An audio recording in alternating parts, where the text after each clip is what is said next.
রাসূল সাল্লাল্লাহু আলাইহি ওয়াসাল্লামের বয়স কম ছিল। ক্ষুধার্ত অবস্থায় মক্কার ধুলোমাখা গলি দিয়ে যাচ্ছিলেন। কিছু দূরে আবু জাহেলের খেজুরের বাগান ছিল। আবু জাহেল এক ইহুদি ব্যক্তির সাথে মিলে খেজুর একটি বস্তায় ভরছিল। নবী মুহাম্মদ সাল্লাল্লাহু আলাইহি ওয়াসাল্লাম তখন ক্ষুধার্ত ছিলেন, তাই দুটি খেজুরের আশা নিয়ে আবু জাহেলের বাগানের দিকে এগোতে লাগলেন।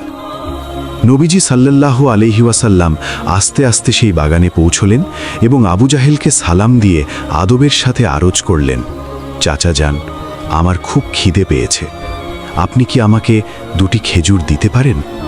তখন আবু জাহেল ঘৃণার নজরে তাকিয়ে বলল, হে মোহাম্মদ, আমি তোমাকে খেজুর দিতে পারি, কিন্তু একটি শর্ত আছে।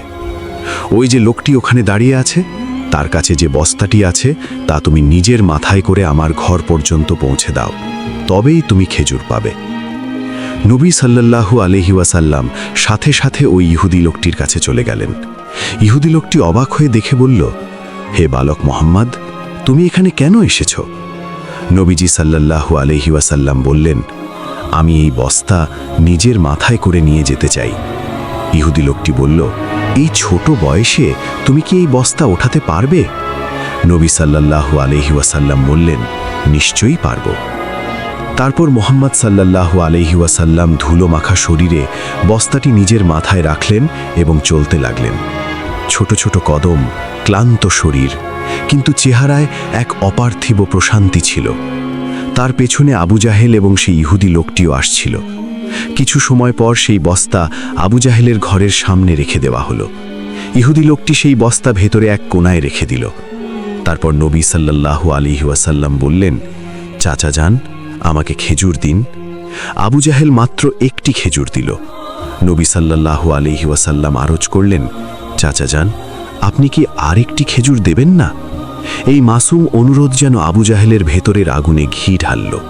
সে রাগে কথা বলল এবং হঠাৎ একটি জোরে থাপ্পড় নবী সাল্লাল্লাহু আলাইহি ওয়াসাল্লামের মাসুম চেহারায় মেরে বসল। সেই মুহূর্তে যেন সূর্য হঠাৎ অস্ত গেল, আকাশ কেঁদে উঠল, বাতাস স্তব্ধ হয়ে গেল, পাহাড়ও অশ্রু ঝরাতে লাগল। একটি মাসুম বাচ্চার ওপর এই জুলুম হলো, আর জালেম আবু জাহেল হাসতে হাসতে নিজের ঘরে ঢুকে গেল। ঠিক সেই সময়ে এক অদ্ভুত ঘটনা ঘটল। যেই খেজুর ভরা বস্তাটি খোলা হলো, আবু জাহেল বিস্ময়ে হতবাক হয়ে গেল। সে দেখল যে বস্তার সমস্ত খেজুর ছোট ছোট পাথরে পরিণত হয়েছে। এই অদ্ভুত দৃশ্য নিজের চোখে দেখে সেই ইহুদি লোকটি বিস্ময় ও আতঙ্কে হারিয়ে গেল। এই দৃশ্য দেখে সেই ইহুদি সেখানেই থেমে গেল। তারপর এই অদ্ভুত ঘটনার খবর দেওয়ার জন্য দ্রুত নিজের সর্দারের কাছে দৌড়ে গেল। কিন্তু সেই সময় ওই জালেম আবু জাহেল নিজের ঘর থেকে বের হয়ে এলো এবং ঠাট্টা করে বলতে লাগলো, হ্যাঁ মোহাম্মদ, তুই তো অনেক বড় জাদুকর, তুই আমার খেজুরের ওপর জাদু করে সেগুলোকে পাথর বানিয়ে দিয়েছিস। নবী মুহাম্মদ সাল্লাল্লাহু আলাইহি ওয়াসাল্লাম নরম আওয়াজে মাথা নিচু করে বললেন, চাচা যান, আমি তো কিছুই জানি না। এই কথা শুনতেই জালেম আবু জাহেল আরও একটি চড় মারল। থাপ্পড়ের শব্দে মনে হলো যেন আকাশ ভেঙে পড়েছে, পাহাড় নীরব হয়ে গেল এবং সেই মাসুম বাচ্চার চোখে এক ফোঁটা পানি চিকচিক করে উঠল। কিন্তু কি আশ্চর্যের বিষয়, নবী করিম সাল্লাল্লাহু আলাইহি ওয়াসাল্লাম শুধু এতটুকু বললেন, চাচা, আপনার হাতে ব্যথা লাগেনি তো? সুবহানাল্লাহ, কি মমতা, কি সহানুভূতি! নিজে থাপ্পড় খেলেন, কিন্তু চিন্তা করলেন সেই ব্যক্তির যে তাকে মেরেছিল। তারপর নবী পাক সাল্লাল্লাহু আলাইহি ওয়াসাল্লাম সেই কষ্ট ও অপমানের বোঝা নিয়ে ঘরে ফিরলেন না, বরং চুপচাপ পাহাড়ের কিনারে চলে গেলেন এবং শুধু নীরবে দাঁড়িয়ে রইলেন। এই দৃশ্য দেখে গাছপালা ও পাহাড় চিৎকার করে উঠল, হায় আফসোস, যাকে সৃষ্টি না করা হলে এই পৃথিবী, এই আকাশ, এই দুনিয়া কিছুই সৃষ্টি হতো না। সেই মহান নবী আজ ক্ষুধার্ত, অপমানিত এবং অবহেলিত। কিন্তু তবুও পাষাণ হৃদয় আবু জাহেলের মনে বিন্দুমাত্র দয়া এলো না। তার চোখে না কোনো অনুশোচনার ফোঁটা নামল, আর না লজ্জার কোনো রেশ। ওদিকে সেই ইহুদি লোকটি তার সর্দারের কাছে পৌঁছালো এবং বলতে লাগলো, আজ আমি এমন এক ঘটনা দেখেছি যা কল্পনারও বাইরে। আবদুল্লার ছেলে মোহাম্মদের মধ্যে এমন শক্তি আছে যে তাকে মাত্র একটি চড় মারায় সমস্ত খেজুর পাথরে পরিণত হয়েছে। আপনি বলুন, এটা কি জাদু নাকি কোনো ঐশ্বরিক শক্তি?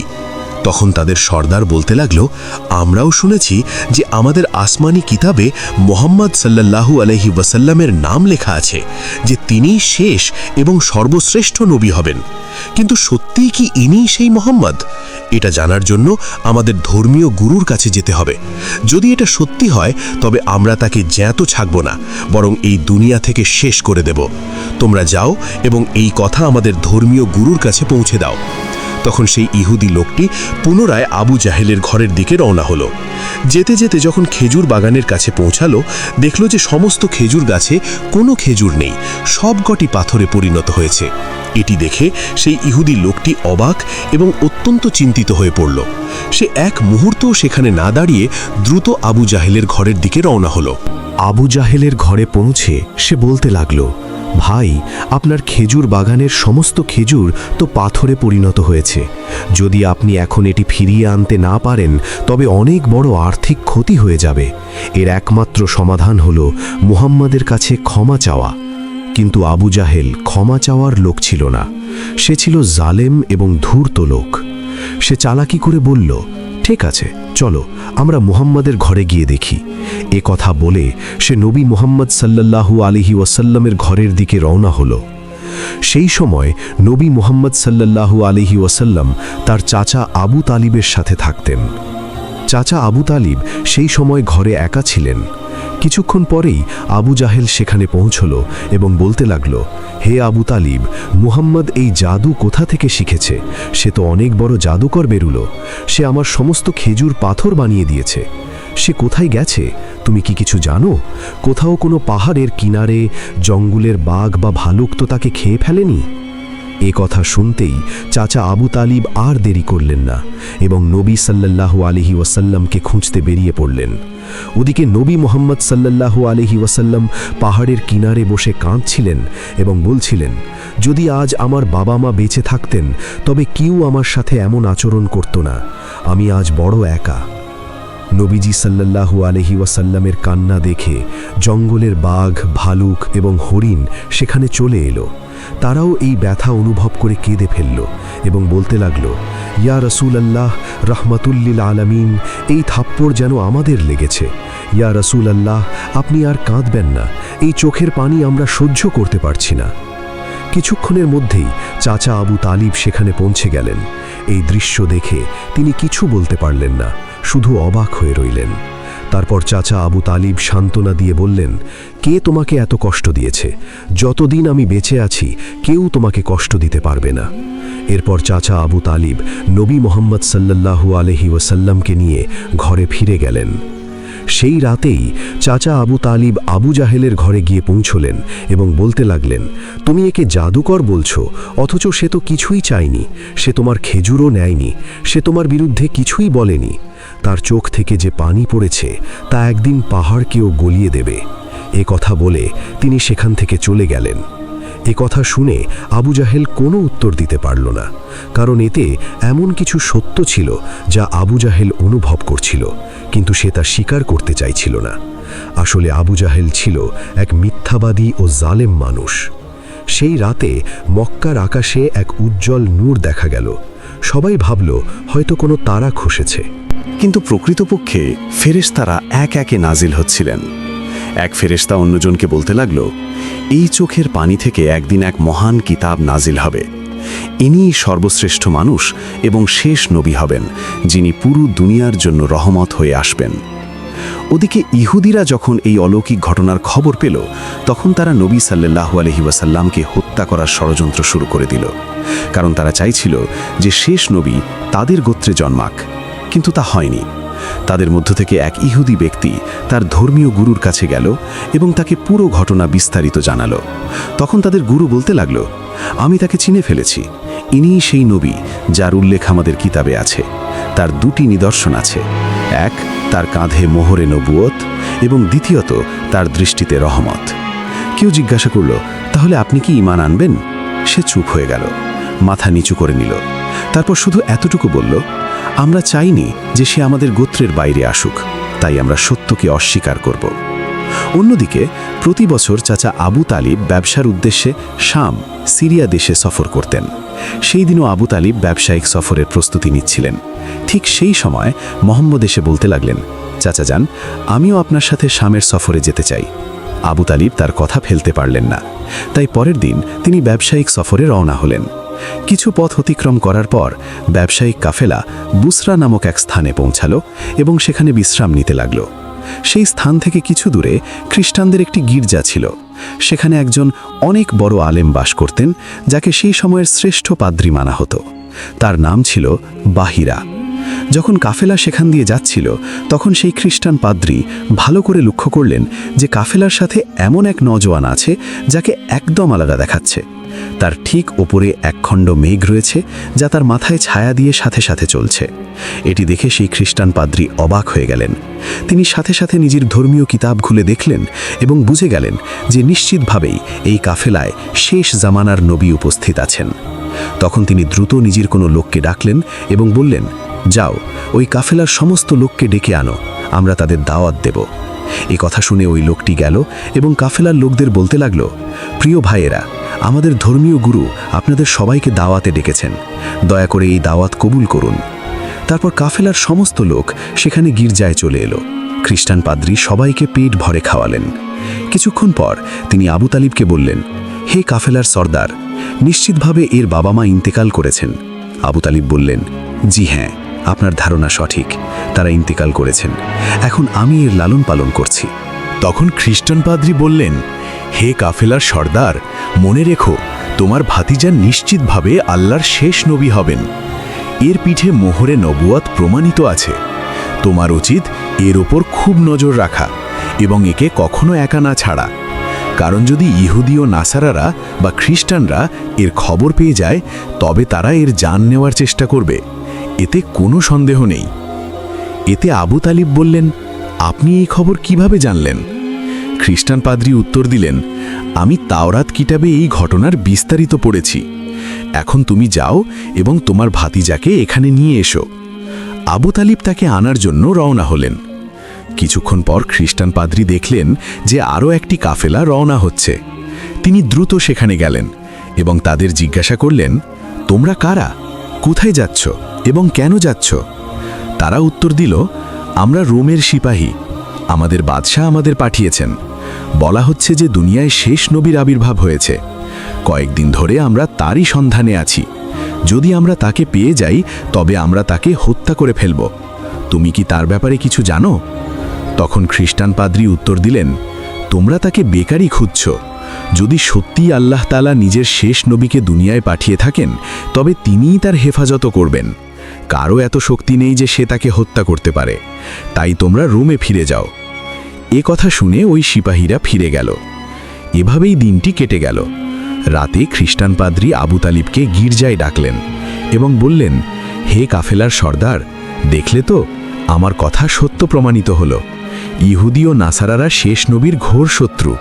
যদি তারা শেষ নবীকে হাতের নাগালে পায়, তবে তারা অবশ্যই হত্যার চেষ্টা করবে। তাই তোমার উচিত নিজের ভাতিজাকে নিয়ে দেশের বাইরে না যাওয়া, ফিরে যাও। তারপর পরের দিন আবু তালিব বিদেশ সফর বাতিল করলেন এবং দেশে ফেরার সিদ্ধান্ত নিলেন। কিছুদূর যাওয়ার পর রাস্তায় তাদের নজরে একটি ঘোড়া এলো, কিন্তু সেখানে কোনো মানুষ ছিল না। এটি দেখে কাফেলা থেমে গেল। তখনই তারা দেখল যে একটি লোক প্রায় মৃত অবস্থায় পড়ে আছে।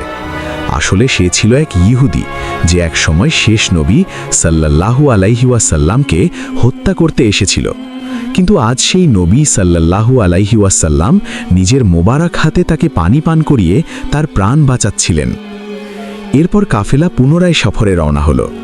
এভাবে চলতে চলতে কাফেলা একটি সমুদ্রের তীরে পৌঁছল, যেখানে জেলেদের একটি বসতি ছিল। সেখানেই কাফেলা বিশ্রামের জন্য থামল। কিন্তু সেই বসতির লোকেরা মূর্তি পূজায় ডুবেছিল। আবু তালিব সেখানে দেখলেন যে কিছু জেলে মূর্তির পূজায় ব্যস্ত। তিনি একজনকে জিজ্ঞাসা করলেন, প্রিয় ভাইয়েরা, তোমরা এভাবে মূর্তি পূজা কেন করছো? ওই ব্যক্তি উত্তর দিল, আমাদের জালে অনেক দিন ধরে মাছ আসছে না, এই কারণে আমরা সমুদ্রের দেবতাকে খুশি করার জন্য এই পূজার আয়োজন করেছি। ওদিকে নবী করিম সাল্লাল্লাহু আলাইহি ওয়াসাল্লাম দেখলেন যে একটি বড় মূর্তির কাছে এক মা এবং তার সন্তানকে শিকল দিয়ে বেঁধে রাখা হয়েছে। তাদের কুরবানি হিসাবে পেশ করা হবে, কারণ জেলেদের বিশ্বাস ছিল যে এমন করলে তাদের দেবতা খুশি হবে এবং তাদের জালে আবার মাছ আসবে। তখনই নবী করিম সাল্লাল্লাহু আলাইহি ওয়াসাল্লাম সামনে এগিয়ে গেলেন এবং নিজের রহমত ভরা হাতে সেই মা এবং তার বাচ্চাকে মুক্ত করে দিলেন। সেই সময় এক জেলে দৌড়াতে দৌড়াতে এলো এবং উচ্চস্বরে বলল, যাদের আমরা কুরবানির জন্য বেঁধে রেখেছিলাম, কোনো এক বাচ্চা তাদের মুক্ত করে দিয়েছে। এ কথা শুনে সব লোক রাগে নবী সাল্লাল্লাহু আলাইহি ওয়াসাল্লামকে ধরার জন্য সেখানে যেতে লাগলো। তখনই চাচা আবু তালিব সামনে এগিয়ে তাদের আটকানোর চেষ্টা করলেন। হঠাৎ সবাই দেখল যে সমুদ্রের তীরে দাঁড়িয়ে থাকা সেই বড় মূর্তিটি আপনা আপনি পড়ে গিয়ে টুকরো টুকরো হয়ে গেল। তারপর সমুদ্রে বড় বড় ঢেউ উঠল এবং সেই ঢেউয়ের সাথে প্রচুর মাছ তীরে চলে এলো। এটি দেখে পুরো বসতির মানুষ খুশিতে মেতে উঠল এবং নিজেদের জালে ভরে ভরে মাছ ধরতে লাগল। আবু তালিব এই দৃশ্য দেখে অবাক হয়ে গেলেন। আসলে সেই সময় নবী করিম সাল্লাল্লাহু আলাইহি ওয়াসাল্লাম সমুদ্রের তীরে দাঁড়িয়ে আল্লাহ তাআলার কাছে দোয়া করছিলেন। তার দোয়ার বরকতে আল্লাহ তাআলা জেলেদের রুজি সহজ করে দিলেন। তারপর কাফেলা মক্কার দিকে রওনা হয়ে গেল। মক্কায় পৌঁছানোর পর নবী করিম সাল্লাল্লাহু আলাইহি ওয়াসাল্লাম নিজের চাচা আবু তালিবের ছাগল চড়াতে লাগলেন। একদিন যখন তিনি ছাগল চড়িয়ে ফিরছিলেন, তখন দেখলেন যে এক জায়গায় গোলাম এবং বাদীদের কেনা বেচা হচ্ছে। পুরুষদের গরম লোহার শলাকা দিয়ে শাস্তি দেওয়া হচ্ছিল এবং নারীদের চড়া দামে বিক্রি করা হচ্ছিল। এই দৃশ্য দেখে নবী করিম সাল্লাল্লাহু আলাইহি ওয়াসাল্লামের মন অত্যন্ত ব্যথিত হল। ওদিকে তার চাচা আবুল আহাবও গোলাম কেনা বেচার কাজ করত। সেই সময় সে একটি বাঁদীকে অনেক চড়া দামে বিক্রি করছিল। সেই বাঁদীটির স্বামী এসে অনুনয় বিনয় করতে লাগলো, হুজুর, আপনি এই কাজ করবেন না, আমাদের মাফ করে দিন। কিন্তু আবুল আহাব তার একটি কথাও শুনল না। সেই মুহূর্তে রাহমাতুল্লিল আলামিন সাল্লাল্লাহু আলাইহি ওয়াসাল্লাম সেখানে পৌঁছালেন এবং আবুল আহাবকে বললেন, আপনি এই মহিলাকে বিক্রি করবেন না। আবুল আহাব বলল, আমি একে অনেক চড়া দামে কিনেছি, যদি তুমি এর দাম পরিশোধ করে দাও তবে আমি ছেড়ে দেব। তখন নবী করিম সাল্লাল্লাহু আলাইহি ওয়াসাল্লাম তার দাম পরিশোধ করে দিলেন এবং সেই দিন ওই মহিলা আপনার বরকতে আজাদ হয়ে গেল। এরপর মক্কায় দীর্ঘ সময় ধরে বৃষ্টি হচ্ছিল না। মক্কার বড় বড় সর্দাররা একত্রিত হয়ে বলতে লাগল, মক্কায় অনেক দিন ধরে বৃষ্টি হচ্ছে না, আমাদের বাচ্চারা ক্ষুধা ও তৃষ্ণায় মারা যাচ্ছে, পশু এবং পাখিরা ছটপট করে প্রাণ হারাচ্ছে। তাই আমরা সবাই কসম খাচ্ছি যে সবাই মিলে কাবার কাছে যাব এবং আল্লাহর কাছে বৃষ্টির দোয়া করব। যতক্ষণ না বৃষ্টি হয় ততক্ষণ সেখান থেকে ফিরব না। এ কথা বলে সব লোক কাবা শরীফের দিকে রওনা হলো। চাচা আবু তালিবও যেতে লাগলেন। সেই সময় ছোট্ট মোহাম্মদ সাল্লাল্লাহু আলাইহি ওয়াসাল্লাম চাচাকে জিজ্ঞাসা করলেন, চাচা যান, আপনি কোথায় যাচ্ছেন? আবু তালিব উত্তর দিলেন, হে মুহাম্মদ, আমাদের মক্কা শুকিয়ে গেছে, অনেক দিন ধরে বৃষ্টি হয়নি, মানুষ এবং পশুরা মারা যাচ্ছে, তাই সব লোক কাবার কাছে বৃষ্টির দোয়ার জন্য যাচ্ছে। এ কথা শুনে মোহাম্মদ সাল্লাল্লাহু আলাইহি ওয়াসাল্লাম বললেন, চাচা যান, আপনি আমাকেও সাথে নিয়ে চলুন।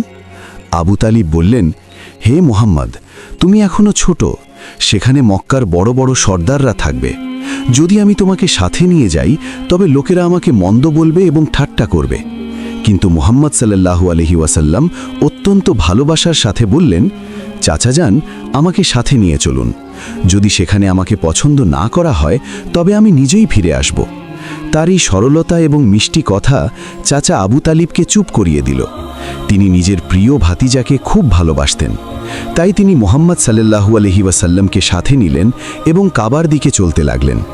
কিছুক্ষণ পর দুজনে কাবার কাছে পৌঁছালেন।